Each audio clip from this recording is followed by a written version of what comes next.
Hey, what's up, guys? I was thinking about Arkham Reporter. Shout out to him, what he had said to me about. I can't believe you buy these horrible magazines, horror magazines that the bad ones. Obviously, there's good ones I've gone over, but essentially Rue Morgue and the quarterly Fangoria. So I figured that probably from now on, what I'll do, because he's right. But I want to continue this. Though if there's one thing I care about dissecting, if just for my own pleasure, it's this stuff.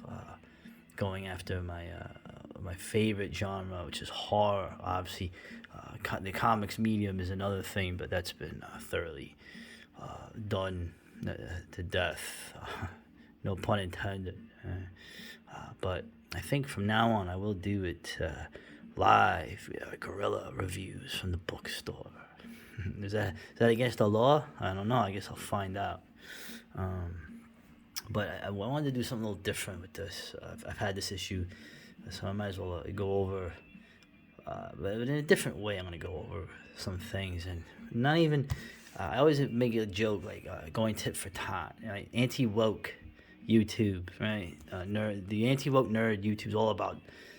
In fact, all of the anti woke stuff is everything from Tucker Carlson to your YouTube people, your Nerdrotic or whatever, your clownfish. They're all going after this is not right. Okay, many times we know they go after the issue with the same premises, or they're using actually liberal reasons, to go against this strange paradigm, this process, and that's what I want to get to with the meta physics of this. Okay. It's useless going for the issue of the day. It's like with Comicsgate, they focused on, this SJW, and I kept saying for years that this was all being done by the corporate people that you don't see, okay? And I've been borne out, not just with that's been borne out, but also you see with everything that's been put on you, okay? From,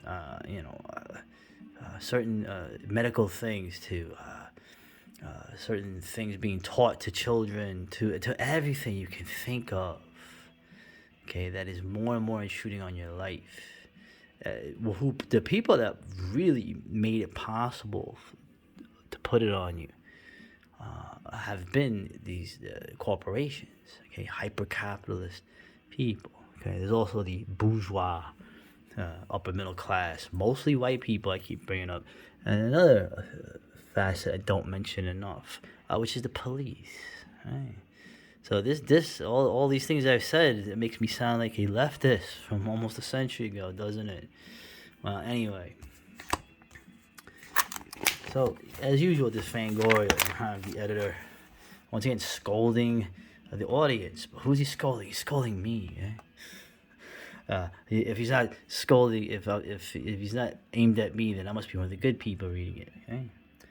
See comfort in the horror, but don't get angry at the new movies. You don't find the same comfort in them. Now, all of this stuff is a process. Okay, the process, fandom, publishing, making films, the news, systems, everything, supply chains. It's all a process. And in the end, the process is the point. It's the end goal. It's not what it produces, which you would assume would be, a magazine that most of your traditional horror fans would want to see. Right? It used to be you wanted to give the customer what they wanted. Now you're going to not only dictate what the customer wants, but obviously if the customer does not like what you're selling, there's something wrong with the customer. Okay, it's like almost like a Skynet algorithm. Okay, but this is what I describe with processes, systems. Okay, civilization itself is a matrix, an algorithm itself, and what you're seeing, we like to think in terms of causality, that there is a problem that certain people are causing, and that is true. But in the big picture, a lot of this stuff is processes that are just unfolding and going to the conclusion. Okay, and one of the processes that's going on is the processes of decadence. Okay, this society, this civilization, is dying. Okay, as they've done many times in the past. Okay, and you don't revive a corpse, right? Like Varg was saying, you don't turn things around. Things have to go to their conclusion. But man, they're dragging this out. They're literally keeping the corpse walking and doing everything from putting out literally ghosts of films, shadows of shadows, and also putting in people who are your presidents. But that's really what's going on here. So you can say to somebody, "Oh, I can't get mad." It's almost like these people are like links in a hive, like bugs in a hive, right?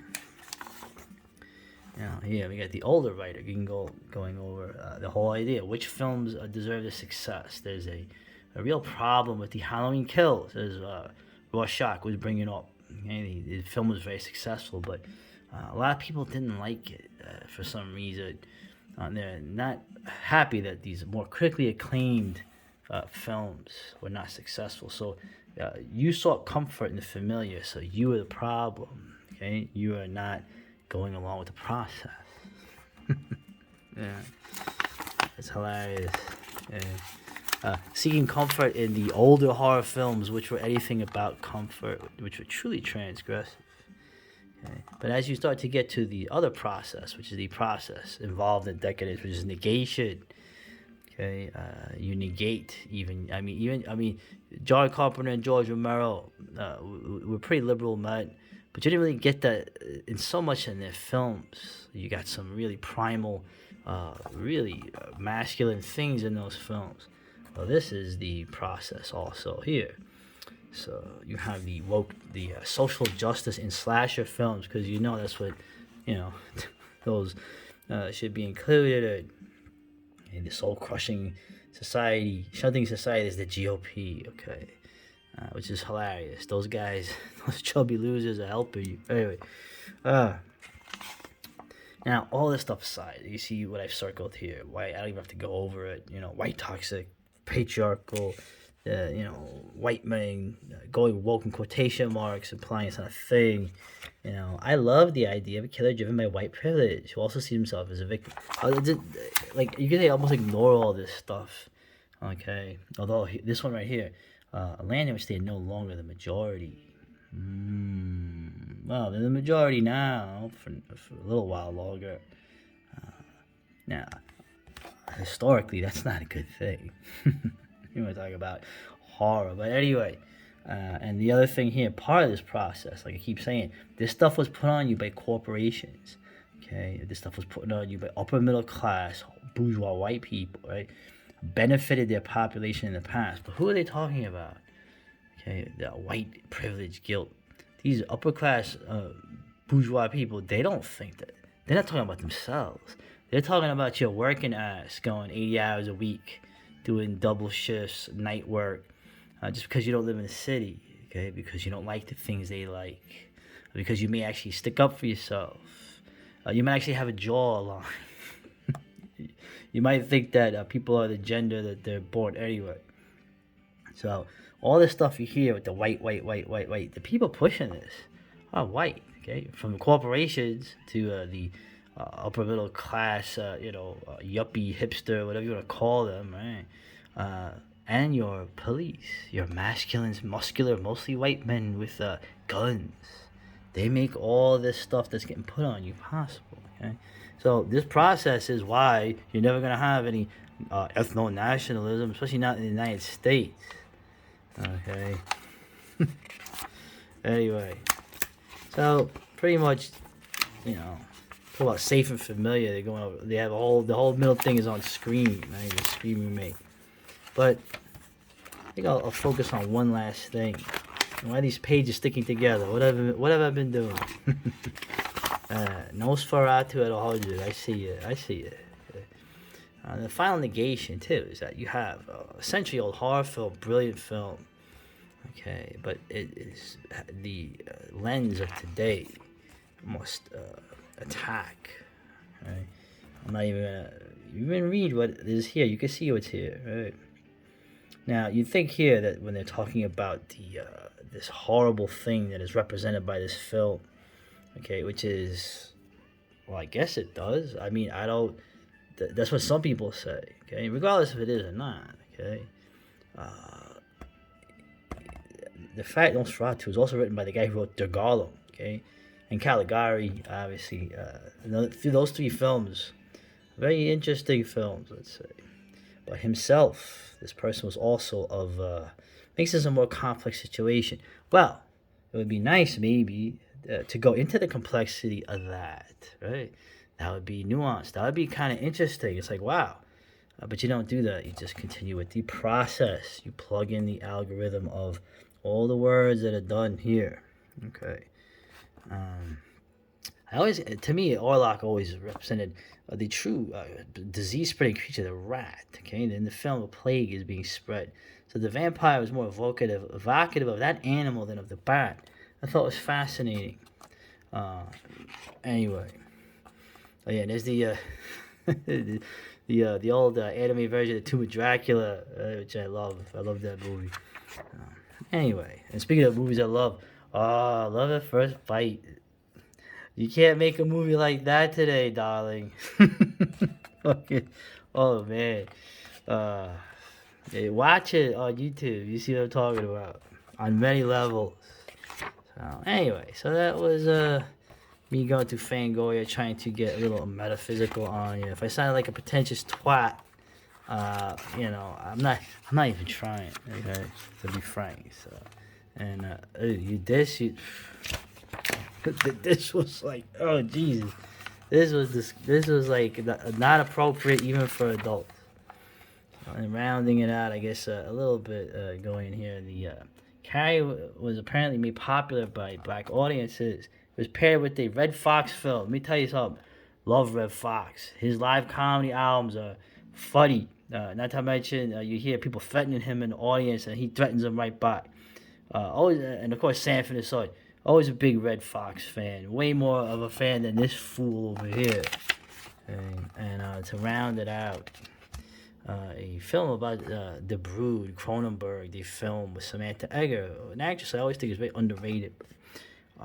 And the woman writing this article describing how divorce has affected her son, a divorce which she initiated, by the way, which she throws in there.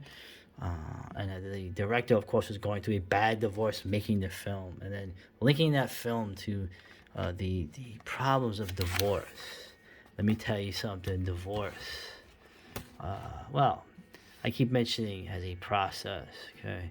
That was one of the big ones. You never really had that throughout the millennia of human history on any part of the planet. But it became commonplace in just the last half century or less, amongst other things. Anyway, around, you have all the books are always, as you see, right? Everything is part of the process. Is the feminization. Civilization makes men into women. Essentially, it used to turn women into baby machines. Now it's turning women into men, I guess. And I like this one here, manhunt. Oh, that hurts. But the real horror is that none of this process that's happening, this is not stopping. Okay, this is like a living dead civilization. Normally, it would crash and then Phoenix would be reborn. But it's almost like it's like that story, the Valdemar story from Poe, where you're keeping this rotting husk going, and the ability to have something be reborn is less and less. Okay, you're literally wiping out almost things that will never come back, people that will never come back. Okay, and that is a horror of horror, right? The horrors of historicism, right? The chill of Hegel, right? All that. You're getting all big brain, but there will be places. There will be the woods, the place of the horror villain, the evil rural person, is a key to an actual future. Anyway, good night.